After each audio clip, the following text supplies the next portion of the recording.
Next നമുക്ക് preliminaries before commencement of audit of a company. ഒരു കമ്പനിയുടെ ഓഡിറ്റ് തുടങ്ങുന്നതിന് മുമ്പേ എന്തൊക്കെ കാര്യങ്ങളാണ് ചെയ്യേണ്ടതെന്നുള്ളത് പ്രിലിമിനറീസ്, അതിനെക്കുറിച്ചാണ് ഇനി പറയാൻ പോകുന്നത്. Before beginning the actual audit work of a company, the auditor should satisfy the following preliminaries. ഒരു കമ്പനിയുടെ ഓഡിറ്റ് വർക്ക് തുടങ്ങുന്നതിന് മുമ്പ് ഓഡിറ്റർ ഈ താഴെ പറയുന്ന കാര്യങ്ങൾ ഉറപ്പുവരുത്തിയിരിക്കണം. First one, ensuring whether his appointment is in order. ഒന്നാമത്തെ കാര്യം, അയാളുടെ അപ്പോയിൻമെൻറ്റ് ശരിയായ രീതിയിലാണോ നടത്തിയിരിക്കുന്നത്. അതിൻ്റെ അകത്ത് എന്തൊക്കെ കാര്യങ്ങൾ ശ്രദ്ധിക്കണം എന്നുള്ളതാണ് ഇനി പറയുന്നത്. The first thing that an auditor should take into account is to see whether his appointment is in order as per the provisions of Companies Act. Companies Actൻ്റെ പ്രൊവിഷൻസ് അനുസരിച്ച് അദ്ദേഹത്തിൻ്റെ അപ്പോയിൻമെൻറ്റ് ശരിയായ രീതിയിലാണോ നടത്തിയിരിക്കുന്നത് എന്നുള്ള കാര്യം ആദ്യം ഓഡിറ്റർ ഉറപ്പുവരുത്തിക്കണം.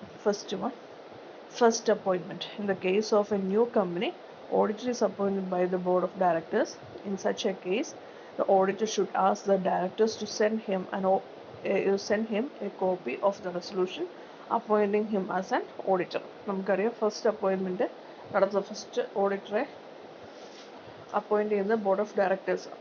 അപ്പം ഒരു പുതിയ കമ്പനിയുടെ ഫസ്റ്റ് ഓഡിറ്ററെ അപ്പോയിൻറ്റ് ചെയ്യുന്ന ബോർഡ് ഓഫ് ഡയറക്ടേഴ്സ് നമ്മൾ നേരത്തെ പഠിച്ചായിരുന്നു. അപ്പോൾ ആ ഒരു സിറ്റുവേഷനിൽ ഓഡിറ്റർ ഡയറക്ടേഴ്സിനോട് ആവശ്യപ്പെടണം അദ്ദേഹത്തിനെ അപ്പോയിൻറ്റ് ചെയ്യണം എന്ന് എടുത്ത ആ ഒരു റെസൊല്യൂഷൻ, ആ ഒരു തീരുമാനം, അതിൻ്റെ ഒരു കോപ്പി ഓഡിറ്റർ ഡയറക്ടേഴ്സിനോട് ചോദിച്ച് വാങ്ങിച്ചിരിക്കണം. Subsequent appointment. In the case of an existing company, if he is appointed in place of retiring auditor, he should inquire whether due notice was given to the previous auditor.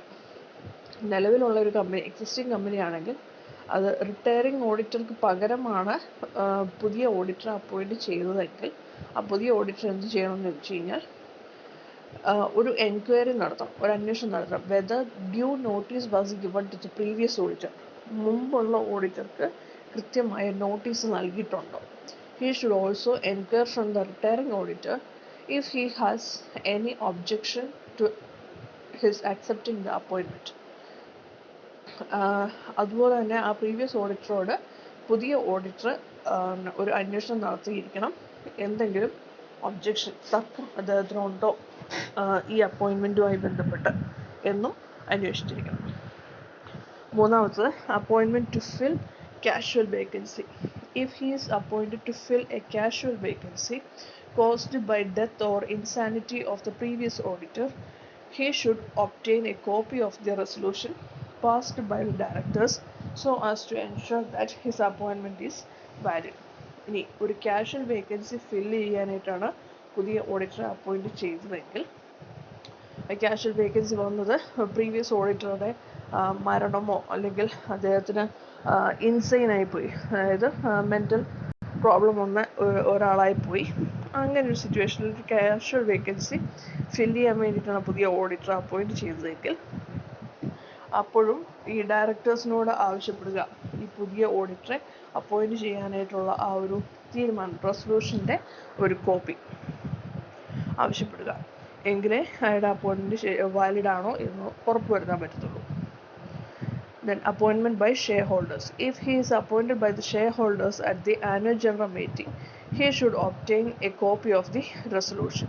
He should inform the registrar within 30 days of the receipt of appointment letter in writing that he was accepted or refused to accept the appointment. ഇനി share holders ആണ് annual general മീറ്റിങ്ങിൽ പുതിയ ഓഡിറ്ററെ appoint ചെയ്തതെങ്കിൽ ആ annual general മീറ്റിങ്ങിലെടുത്ത ആ ഒരു resolution, പുതിയ ഓഡിറ്ററെ appoint ചെയ്യണം എന്ന് തീരുമാനമെടുത്ത ആ ഒരു റെസൊല്യൂഷൻ്റെ കോപ്പി വാങ്ങിച്ചിരിക്കണം. അതുപോലെ തന്നെ രജിസ്ട്രാർക്ക് 30 ദിവസത്തിനകം, അദ്ദേഹത്തിൻ്റെ ആ അപ്പോയിൻമെൻറ്റ് ലെറ്റർ കിട്ടി 30 ദിവസത്തിനകം രജിസ്ട്രാറെ വിവരം അറിയിച്ചിരിക്കണം. അദ്ദേഹം ആ അപ്പോയിൻറ്റ് അക്സെപ്റ്റ് ചെയ്തോ അല്ലെങ്കിൽ റിജക്റ്റ് ചെയ്തോ എന്നുള്ള വിവരം രജിസ്ട്രാറെ അറിയിച്ചിരിക്കണം. Appointment in the place of an auditor who has resigned. In this case, the auditor should inquire to the auditor who has resigned about the circumstances under which he has resigned and then decide as to whether or not he should accept the appointment. ഇനി പഴയ auditor resign ചെയ്ത ആ ഒരു കേസിലാണ് പുതിയ auditor appoint ചെയ്തതെങ്കിൽ എന്ത് കാരണത്താലാണ് അദ്ദേഹം റിസൈൻ ചെയ്തതെന്നുള്ള കാര്യം പുതിയ ഓഡിറ്റർ അന്വേഷിച്ചിരിക്കണം. എന്നിട്ട് പുതിയ അപ്പോയിൻമെൻറ്റ് അക്സെപ്റ്റ് ചെയ്യണോ വേണ്ടയോ എന്നുള്ളത് തീരുമാനിക്കാവുള്ളൂ. Appointment of an auditor in a government company. If he is appointed in a government company through an order of the government, he should inspect the original copy of such an order. He should also send his acceptance to the government. ഇനി government കമ്പനിയിൽ ആണ് ഒരു auditor appoint ചെയ്യുന്നതെങ്കിൽ ഒരു order government പാസ്സാക്കിയാണ് പുതിയ auditor appoint ചെയ്യുന്നത്. ആ ഓർഡറിൻ്റെ കോപ്പി, ഒറിജിനൽ കോപ്പി തന്നെ അയാൾ എടുത്തിരിക്കണം. അയാൾ എൻക്വയറി ചെയ്ത് അന്വേഷണം നടത്തി വാങ്ങിച്ചിരിക്കണം. എന്നിട്ട് അയാളത് അക്സെപ്റ്റ് ചെയ്തോ ഇല്ലയോ എന്നുള്ള വിവരം, അതായത് അപ്പോയിൻമെൻറ്റ് അക്സെപ്റ്റ് ചെയ്തോ ഇല്ലയോ എന്നുള്ള വിവരം ഗവൺമെൻറ്റിനെ അറിയിക്കുകയും ചെയ്യണം.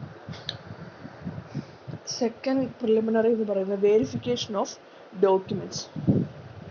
He should examine the following documents. First, memorandum of association. Memorandum of Association is the main document of the company containing the objects and conditions upon which the company is allowed to form. Memorandum of Association is the main document of the company containing the objects and conditions upon which the company is allowed to form. ഒരു കമ്പനിയുടെ main document എന്ന് പറയുന്നത് memorandum of association ആണ്. അതിനകത്താണ് ആ കമ്പനിയുടെ objects, ലക്ഷ്യങ്ങളും അതുപോലെ തന്നെ എന്തൊക്കെ കണ്ടീഷൻസിലാണ് അത് പ്രവർത്തിക്കേണ്ടതെന്നും പറയുന്ന മെമ്മോറാണ്ടം ഓഫ് അസോസിയേഷൻ ആണ്. It fixes the scope and extent of the activities of a company. അതിനകത്താണ് കമ്പനി എന്തെല്ലാം കാര്യങ്ങളിൽ ചെയ്യാം, സ്കോപ്പ് അല്ലെങ്കിൽ അതിൻ്റെ എക്സ്റ്റെൻറ്റ് ഓഫ് ആക്ടിവിറ്റീസ് പറയുന്നത് ഈ മെമ്മോറാണ്ടം ഓഫ് അസോസിയേഷനിലാണ്. In this connection the auditor should examine the following. He should only study the object clause of the memorandum and see that the company is carrying on the work in accordance with this clause. First, memorandum of അസോസിയേഷനിലെ object clause അയാൾ ഒന്ന് study ചെയ്തിരിക്കണം. എന്നിട്ട് ഉറപ്പ് വരുത്തണം company ആ object close അനുസരിച്ചാണ് പ്രവർത്തിക്കുന്നത് എന്ന്. He should check the capital clause and see that the issue of share capital is within the authorized capital. അതുപോലെ തന്നെ ക്യാപിറ്റൽ ക്ലോസും അയാൾ ചെക്ക് ചെയ്തിരിക്കണം.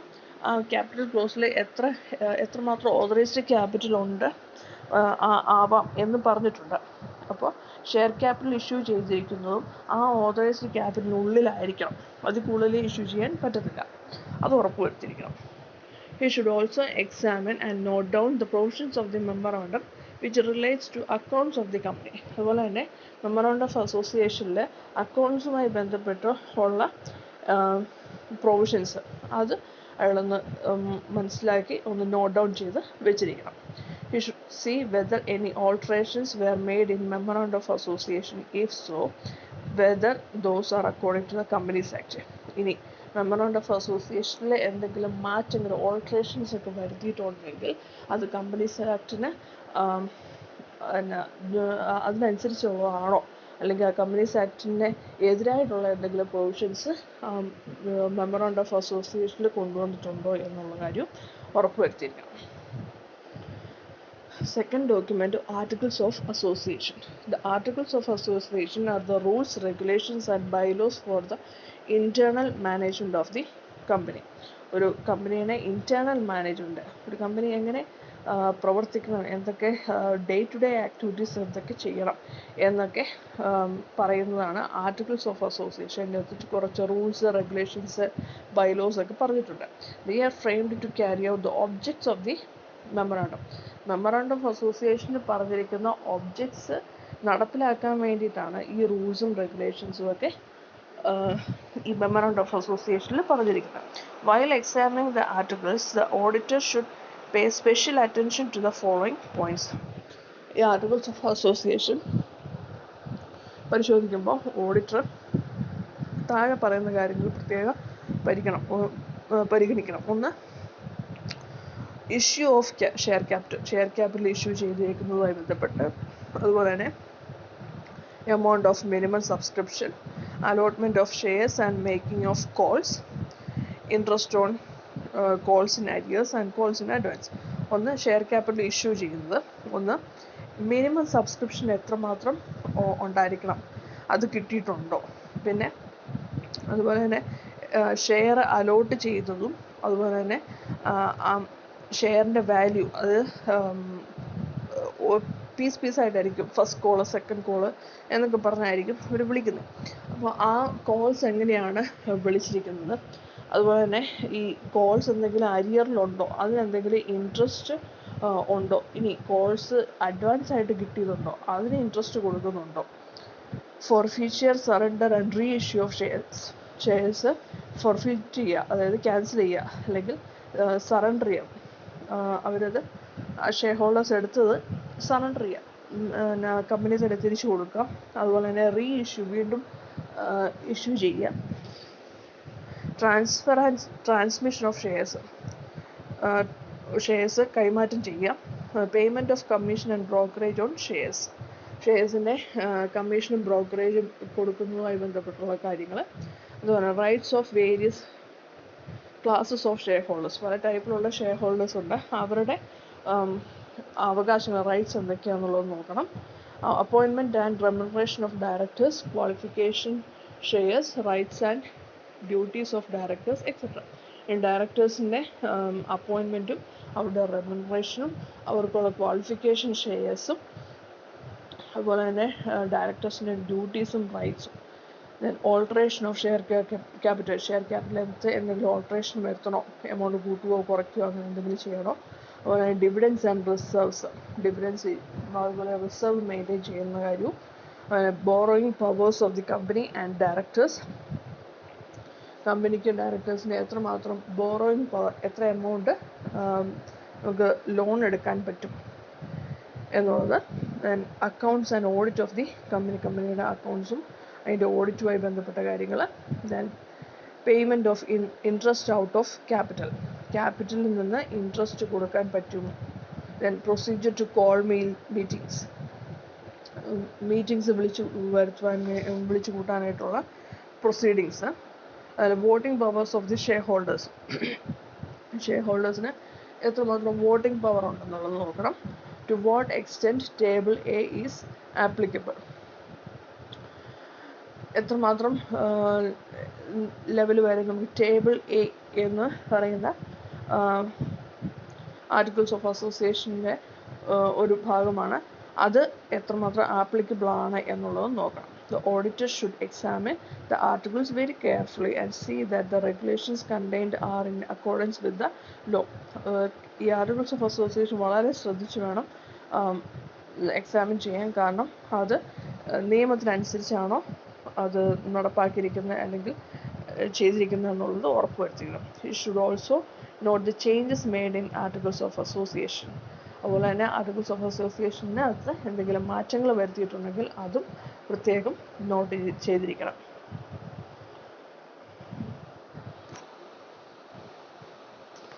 Next, prospectus. A prospectus is an invitation to the public to subscribe to the shares or debentures of the company. ഒരു കമ്പനിയുടെ ഷെയർസും ഡിബഞ്ചേഴ്സും ഒക്കെ വാങ്ങിക്കുവാൻ വേണ്ടിയിട്ട് പബ്ലിക്കിന് കൊടുക്കുന്ന ഒരു ഇൻവിറ്റേഷൻ ലെറ്ററാണ് പ്രോസ്പെക്ടസ് എന്ന് പറയുന്നത്. The auditor should examine the prospectus to know the following details. അതുപോലെ തന്നെ പ്രോസ്പെക്ടസും ഓഡിറ്റർ എക്സാമിൻ ചെയ്തിരിക്കണം. അത് മനസ്സിലാക്കുന്നത് ഈ താഴെ പറയുന്ന കാര്യങ്ങളാണ്. Capital propose to be issued, different classes of shares, rights of members and terms of issue. ഒന്ന്, എത്രമാത്രം ക്യാപിറ്റലാണ് ഇഷ്യൂ ചെയ്യാൻ പോകുന്നത്, പിന്നെ ഏതൊക്കെ ടൈപ്പിലുള്ള ഷെയർ ഇഷ്യൂ ചെയ്യുന്നുണ്ട്, അതുപോലെ ഇഷ്യൂവുമായി ബന്ധപ്പെട്ട കണ്ടീഷൻസ്, ടേംസ് ആൻഡ് കണ്ടീഷൻസും, അതുപോലെ മെമ്പേഴ്സിൻ്റെ റൈറ്റ്സും, ഇതൊക്കെ പറയുന്നത് ഈ പ്രോസ്പെക്ടസിലാണ് പറയുന്നത്. Then names and address of the directors and other statutory officers. ഡയറക്ടേഴ്സിൻ്റെയും മറ്റ് സ്റ്റാറ്റ്യൂട്ടറി ഓഫീസേഴ്സിൻ്റെയും നെയിമും അഡ്രസ്സും. പിന്നെ മിനിമം സബ്സ്ക്രിപ്ഷൻ എത്രമാത്രം ഉണ്ട്, amount payable on application, allotment and calls. ആപ്ലിക്കേഷൻ്റെ സമയത്ത് എത്ര എമൗണ്ട് കൊടുക്കണം, അതുപോലെ തന്നെ ഷെയർ അലോട്ട് ചെയ്ത് കഴിയുമ്പം എത്ര എമൗണ്ട് കൊടുക്കണം, പിന്നീട് വരുന്ന ഫസ്റ്റ് കോളും സെക്കൻഡ് കോളും ഫൈനൽ കോളും ഒക്കെ വരുമ്പോഴത്തേക്കിന് എത്ര എമൗണ്ട് കൊടുക്കണം എന്നുള്ള കാര്യം പറയുന്നുണ്ട്. Then under writing commission payable. ഇനി എന്തെങ്കിലും അണ്ടർ റൈറ്റിംഗ് എഗ്രിമെൻറ്റ് കോൺട്രാക്റ്റ് വല്ലതും ഉണ്ടെങ്കിൽ അതിൽ കമ്മീഷൻ എത്രമാത്രം പേ ചെയ്യുന്നുണ്ട്. ദെൻ ഡീറ്റെയിൽസ് ഓഫ് കോൺട്രാക്റ്റ് വിത്ത് വെൻഡേഴ്സുമായി വന്നിരിക്കുന്ന കോൺട്രാക്റ്റുമായി ബന്ധപ്പെട്ട കാര്യങ്ങളും ഈ പ്രോസ്പെക്ടസിനകത്ത് പറയണം. എസ്റ്റിമേറ്റഡ് എമൗണ്ട് ഓഫ് പ്രിലിമിനറി എക്സ്പെൻസസുമായി ബന്ധപ്പെട്ടുള്ള ഏകദേശം എമൗണ്ട്, എസ്റ്റിമേറ്റഡ് എമൗണ്ടും ഈ പ്രോസ്പെക്ടസിനകത്ത് പറയുന്നുണ്ട്, അതും ചെക്ക് ചെയ്തിരിക്കണം. And certificate of incorporation and commencement of business. The auditor should examine the certificate of incorporation to find out the date of formation of the company. ഒരു company അത് registration ആയി കഴിയുമ്പോൾ അതിന് certificate of incorporation കിട്ടും. അതും auditor check ചെയ്തിരിക്കണം. എന്നാണ് company form ചെയ്തതെന്നുള്ളത് ആ സർട്ടിഫിക്കറ്റ് ഓഫ് ഇൻകോർപ്പറേഷൻ എന്നാണ് പറയുന്നത്. The case of a public company, certificate to commence business should also be examined. ഇനി പബ്ലിക് കമ്പനി ആണെങ്കിൽ സർട്ടിഫിക്കറ്റ് ടു കമൻസ് ബിസിനസ് തുടങ്ങാൻ വേണ്ടിയിട്ടുള്ള ഒരു സർട്ടിഫിക്കറ്റ് അതും എക്സാം ചെയ്തിരിക്കണം.